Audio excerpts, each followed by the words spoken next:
Hello friends, आप सभी का स्वागत है आपके चैनल निधि सफारी पर। तो आज हम लोग स्टार्ट कर रहे हैं नंबर सिस्टम यानी कि संख्या पद्धति। तो चलिए पढ़ते हैं कुछ परिभाषाएं जो कि एग्जाम में पूछी जाती हैं। तो पहला है प्राकृत संख्याएं या फिर इन्हें हम कहते हैं नेचुरल नंबर्स। वस्तुओं को गिनने के लिए जिन संख्याओं का प्रयोग किया जाता है उन्हें गणन संख्याएं या प्राकृत संख्याएं कहते हैं। तो यहाँ पे आपको नाम भी याद रखना है, इन्हें नेचुरल नंबर कहते हैं, प्राकृत संख्याएं कहते हैं या गणन संख्याएं कहते हैं। इसको याद रखने का बिल्कुल इजी तरीका ये है कि जो भी गिनती हम अपनी आंखों से देख सकते हैं, जैसे गमले में एक फूल खिला हुआ दिखता है, 2 दिखते हैं, 3 दिखते हैं, ये सब चीज़ें हमें दिखती हैं। तो 1 2 3 4 5 6 7 और अनंत तक जाएंगे, ये सब आपके नेचुरल नंबर्स यानी कि प्राकृत संख्याओं में आते हैं, क्योंकि ये हमें प्रकृति के द्वारा ही मिला है। ठीक है। और आप इसे ऐसे भी याद रख सकते हैं कि जहाँ से हमने गिनती सीखी, तो बचपन में गिनती 1 से ही सीखते हैं, इसीलिए इनको काउंटिंग नंबर्स भी कहते हैं। नेक्स्ट हम चलते हैं, वो हमारा है पूर्ण संख्याएं, जिसको हम बोलते हैं होल नंबर्स। प्राकृत संख्याओं में शून्य को मिलाने पर जो संख्याएं प्राप्त होती हैं उन्हें पूर्ण संख्याएं कहते हैं। जैसे 0 1 2 3 4 5 6 7 डॉट डॉट डॉट। ठीक है, डॉट डॉट का मतलब है कि आप काउंटिंग लिखते रहिए। अब आपको याद कैसे रखना है, देखिए होल की जो स्पेलिंग है WHOLE, तो इससे आप याद रखें कि जो H के बाद O है ना। तो जब हमारे नेचुरल नंबर्स में O के जैसा कौन सा नंबर होता है, 0, 0 को ऐड कर देंगे तो हमारा बन जाता है होल नंबर्स। या फिर आप याद रख सकते हैं HOLE, तो HOLE का मतलब क्या होता है, छेद, तो छेद का ही रिजेंबल करता है 0। यानी कि नेचुरल नंबर्स में जब हम 0 इंक्लूड कर देते हैं या प्राकृत संख्या में जब हम 0 को शामिल कर देते हैं तो जो हमें मिलता है उसे कहते हैं पूर्ण संख्याएं। ठीक है, अब हम लोग आगे बढ़ते हैं, आगे हम चलते हैं। अब आता है पूर्णांक संख्याएं, जिसको हम लोग इंटीजर्स कहते हैं। प्राकृत संख्याओं में शून्य और ऋणात्मक संख्याओं को मिलाने पर जो संख्याएं प्राप्त होती हैं उन्हें पूर्णांक संख्याएं कहते हैं। इसको ऐसे समझ सकते हैं, देखिए प्राकृत संख्याएं थी तो उसमें सारे कैसे नंबर थे, पॉजिटिव थे, बढ़ते जा रहे थे। ठीक है, 1 2 3 4 5। फिर जब होल नंबर आया तो उसमें शामिल हो गया 0। वो 0 क्यों शामिल हुआ, सपोज करिए मेरे पास 1 लड्डू था, आपने 1 लड्डू खा लिया, तो क्या बचा, ये किससे बताएं, तो इसके लिए क्या हो गया, 0। ठीक है, अब क्या था कि मेरे पास एक भी लड्डू नहीं है, लेकिन मेरा लड्डू खाने के लिए मन कर रहा है, तो मैंने किसी से उधार ले लिया। तो उस उधार को लिया मतलब है तो वो मेरे पास, मगर वो मेरा नहीं है, तो उसे हम कैसे दिखाएंगे, उसे हम ऋण के रूप में दिखाएंगे, माइनस साइन के साथ दिखाएंगे। तो जो इंटीजर्स है इसमें आपके निगेटिव नंबर यानी वो नंबर जो माइनस साइन के साथ होते हैं, पॉजिटिव 1 2 3 वाले, और बीच में आता है 0। ठीक है, 0 हमारा मिडिल हो गया। उसके बाद राइट साइड में आपके पॉजिटिव नंबर्स और लेफ्ट साइड में आपके निगेटिव नंबर्स। आप लोगों ने बचपन में नंबर लाइन भी पढ़ी होगी, तो ये आपके हो जाते हैं इंटीजर्स। ठीक, आगे बढ़ते हैं। अब आता है सम संख्याएं, जिनको हम कहते हैं इवन नंबर्स। वे संख्याएं जो 2 से पूर्णतः विभाजित होती हैं उन्हें सम संख्याएं कहते हैं। जैसे 2 4 6 8 आदि। ठीक है, यहाँ पे मैं आपको एक बात और बता दूं, आपसे एग्जाम में पूछा जाएगा, कोई भी आपको एक संख्या दे दी जाएगी और पूछेंगे यह सम है या नहीं, तो उसका एक तरीका होता है जानने के लिए। क्या तरीका होता है, वैसे तो वो एक अलग टॉपिक में है, लेकिन फिर भी मैं आपको यहाँ पे बता दे रही हूँ। जरा कलर ले लें। यहाँ पे देखिए, किसी भी नंबर के यूनिट प्लेस पे चाहे 2 हो, 4 हो, 6 हो, 8 हो या हो 0, तो वो नंबर आपका डेफिनेटली इवन होगा, मतलब कि 2 से डिवाइड होगा। ठीक है, चलिए आगे बढ़ते हैं। अब बात करते हैं हम विषम संख्याओं की, यानी कि जिन्हें हम कहते हैं ऑड नंबर्स। वे संख्याएं जो 2 से पूर्णतः विभाजित नहीं होती हैं उन्हें विषम संख्याएं कहते हैं। इसमें आपका आ गया 1 3 5 11 17, यहाँ पे बीच में 1 2 नंबर छूट गए हैं, आपका 13 भी आएगा, 15 भी आएगा। ये सब आपके ऑड नंबर्स में है। और आपको मैंने सम संख्याएं कैसे पहचानते हैं ये तो बताया ही है। तो जो सम संख्या नहीं है वो आपकी विषम संख्या है, क्योंकि जितनी भी संख्याएं हैं अगर हम उसे सम और विषम में भी बांट सकते हैं, एक तरीका ये भी है। ठीक है, अब हम लोग आगे बढ़ते हैं। अभाज्य संख्याएं क्या होती हैं? अभाज्य संख्याएं इसको समझते हैं। इन्हें पहली बात तो प्राइम नंबर्स कहते हैं और विषम संख्याओं को ऑड नंबर्स कहते हैं, ये मैं बताना भूल गई थी। तो अभाज्य संख्याएं यानी कि प्राइम नंबर्स वे संख्याएं जो स्वयं और एक के अलावा अन्य किसी संख्या से विभक्त नहीं होती हैं, उन्हें अभाज्य संख्याएं कहते हैं। या इसे आप दूसरी भाषा में ऐसे कह सकते हैं कि जो संख्या अपने ही पहाड़े में आए केवल, ठीक है, एक के पहाड़े में तो हर संख्या आती है, जो केवल अपने पहाड़े में आए और किसी के पहाड़े में ना आए वो आपकी अभाज्य संख्या होती है, प्राइम नंबर होता है। अभाज्य जो किसी और से जिसका भाग ना हो पाए, यही इसका नाम है अभाज्य। इसके एग्जाम्पल उदाहरण देख लेते हैं। इसमें सबसे पहले आपका आता है 2। हम जब पहाड़ा सीखते हैं एक की तो बात ही नहीं करेंगे, क्योंकि एक के पहाड़े में तो सब कुछ आता है। तो 2 की बात करेंगे। 2 की संख्या सबसे छोटी जहाँ से हम पहाड़ा पढ़ना स्टार्ट करते हैं। तो 2 का पहाड़ा से 2 जो है वो अपने ही पहाड़े में आता है और 1 के पहाड़े में आता है, तो यह आपका हो गया अभाज्य। इसी तरीके से 3 जो है 2 के पहाड़े में नहीं आता है और केवल 1 के पहाड़े में आता है, तो 3 भी आपकी अभाज्य संख्या हो गई। इसके बाद आपका आता है 7। ठीक है, अभाज्य संख्याओं में अगर हम गिनती की बात करें तो 2 3 के बाद गिनती में आता है 4। लेकिन 4 को देखिए, 4 अपने पहाड़े में तो आता ही है लेकिन 2 के पहाड़े में भी आता है। 2 दूनी 4, इसलिए 4 को हम अभाज्य संख्या नहीं कहेंगे। तो मुझे उम्मीद है कि आप अभाज्य संख्या समझ गए होंगे। अब हम समझते हैं भाज्य संख्या। और उससे पहले एक बात और समझ लीजिए, एक जो है यह ना तो अभाज्य संख्या कहलाती है और ना ही भाज्य संख्या। मतलब कि ना तो इसे हम प्राइम नंबर कहते हैं और ना ही कॉम्पोजिट नंबर कहते हैं। एग्ज़ाम में क्वेश्चन पूछा जाएगा एक क्या है, पहला ऑप्शन दे देंगे अभाज्य संख्या या प्राइम नंबर, दूसरा ऑप्शन दे देंगे कंपोजिट नंबर या फिर भाज्य संख्या, और 2 और ऑप्शन दे देंगे। जैसे मान लीजिए तीसरा में दे दिया ना भाज्य ना अभाज्य और चौथा में दे दिया नन ऑफ दिस, कोई भी नहीं। तो आपको इसमें करना है तीसरा वाला कि ना ही ये भाज्य है ना ही ये अभाज्य संख्या है।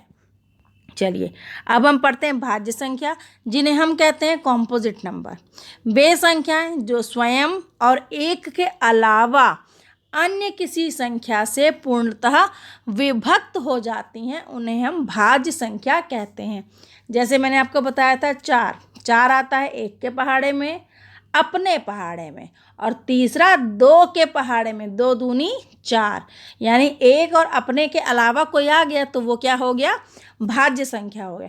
फिर आपका 6 दिया हुआ है। 6 देखिए 1 के पहाड़े में आता है, 2 के पहाड़े में भी आता है, 2 तिया 6, फिर 3 के पहाड़े में भी आता है, 3 दूनी 6, और 6 के पहाड़े में तो आता ही है।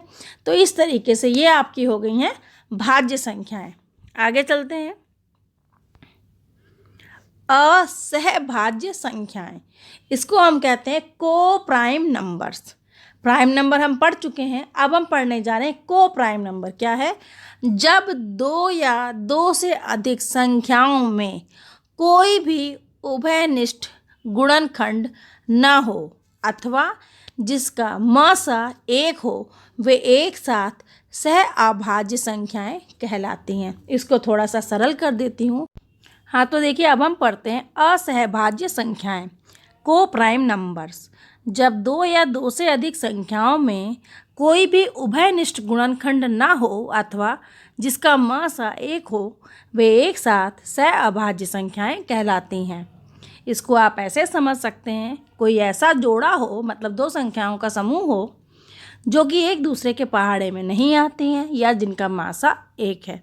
आपको उदाहरण के लिए पहला है 4 और 9 का जोड़ा। आइए देखते हैं। 4 को हम लिखेंगे 2 गुणा 2 गुणा 1 और 9 को लिखेंगे 3 गुणा 3 गुणा 1। तो आपको दिख रहा है मासा के लिए क्या करते हैं, जो एक जैसी संख्या होती है उसका पेयर बनाते हैं। तो यहाँ पे एक जैसी संख्या केवल एक ही है, तो इसका मासा क्या हो गया, 1 हो गया, जैसा कि आपको परिभाषा में बताया है। तो 4 और 9 क्या हो गया, असहभाज्य संख्या। ठीक है, अब आगे बढ़ते हैं। युग्म अभाज्य संख्याएं। एक बात और बताना चाहती हूँ, को प्राइम नंबर्स या असहभाज्य संख्याओं में किसी भी संख्या का भाज्य होना या अभाज्य होना अनिवार्य नहीं है।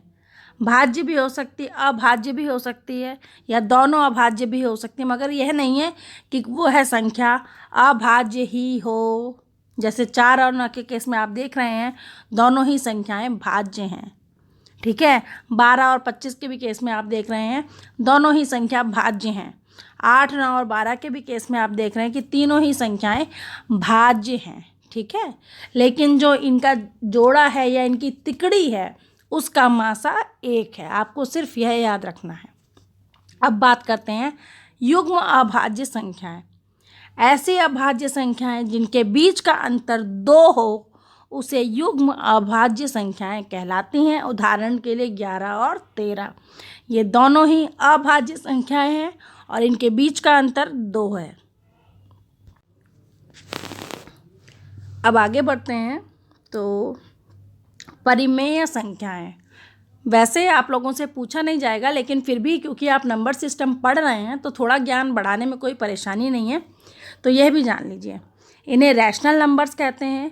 वे संख्याएं जिन्हें P/Q या P/Q के रूप में लिखा जा सकता है, जहां P तथा Q पूर्णांक हैं एवं Q जो है वह 0 के बराबर नहीं होगा, तब इसे हम कहते हैं परिमेय संख्याएं। मतलब कि जो बटे के नीचे है, हर एवं अंश आपने पढ़ा होगा, वरना हम लोग पढ़ेंगे कभी। आप ये याद रखें, बटे के नीचे जो संख्या है वह आपकी 0 नहीं होनी चाहिए, तो उसे हम कहते हैं परिमेय संख्याएं। उदाहरण के लिए 3/4, 5/6 या 4। अब यहाँ पे 4 को क्यों कह दिया, 4 को इसलिए कह दिया, या 4 या कोई भी संख्या हो सकती है, हम 4 को 4/1 भी तो लिख सकते हैं। तो हो गया ना P/Q के फॉर्म में। और Q जो है, ये जो संख्या है, यह आपकी 0 नहीं हो सकती। ठीक है, आगे बढ़ते हैं। अपरिमेय संख्याएं, जिन्हें हम कहते हैं इर्रेशनल नंबर्स, वे संख्याएं जिन्हें P/Q या P/Q के रूप में नहीं लिखा जा सकता, जहां P तथा Q पूर्णांक हैं एवं Q जो है 0 के बराबर नहीं है, उसे अपरिमेय संख्याएं कहते हैं। जैसे मैं आपका मार्कर ले लूँ, √2, √15, फिर 5 का क्यूब रूट, और सबसे जो इम्पोर्टेंट है वो है आपका पाई। एग्ज़ाम में अक्सर कर पूछा जाता है कि पाई रैशनल है या इर्रैशनल, तो याद रखेंगे कि पाई आपका इर्रैशनल है, जबकि पाई के लिए जो हम मान लेते हैं जनरली 22/7, ये आपका रैशनल में आता है, क्योंकि ये हमारी कंडीशन को फुलफ़िल करता है कि P/Q के रूप में भी लिखा हुआ है और दोनों ही पूर्णांक हैं, और Q जो है 0 के बराबर नहीं है। ठीक है, तो 22/7 जब है तो रैशनल है, लेकिन जब पाई लिखेंगे तो इर्रैशनल होगा, क्योंकि पाई जो है 3.14 करके चलता ही रहता है। ठीक, आगे बढ़ते हैं। जुकाम हो गया है थोड़ा सा।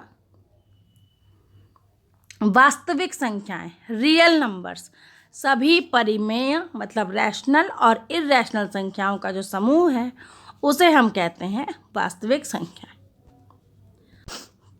इसमें आपका 4, 6, 2, ये जो आपको 17 दिख रहा है, ये एक्चुअली में मार्कर ले लूँ, ये यहाँ पे मैंने √7 बोला था। √7 के अलावा और भी कोई संख्या हो सकती है, फिर +4, फिर -2। कहने का मतलब ये है पॉजिटिव, निगेटिव या रैशनल और इर्रैशनल की जो कॉम्बिनेशन है वो आपकी रियल नंबर्स में आती है। ठीक है, आगे बढ़ते हैं। वास्तविक संख्याएं आपने जान ली, अब काल्पनिक संख्याओं पर आते हैं। काल्पनिक संख्याएं, इन्हें हम इमेजिनरी नंबर्स कहते हैं। ऋणात्मक संख्याओं का वर्गमूल लेने पर जो संख्याएं बनती हैं उन्हें काल्पनिक संख्याएं कहते हैं। जैसे, थोड़ा इसको ऊपर कर लें, पहले तो ये वर्गमूल का निशान बनाइए, इसके बाद इसके अंदर कोई भी ऋणात्मक संख्या रख दीजिए। जैसे -2 ऋण हो गया ना, तो ये आपका इमेजिनरी हो गई, काल्पनिक संख्या। इसी तरीके से -3, ये क्या हो गया, इमेजिनरी नंबर हो गया। तो ये हमने पढ़ा है नंबर सिस्टम की पहली क्लास। उम्मीद है मुझे आप सब लोगों को पसंद आएगी। अगर क्लास पसंद आती है तो लाइक लगाइए, कमेंट कीजिए। मिलते हैं अगले वीडियो में, तब तक के लिए नमस्कार।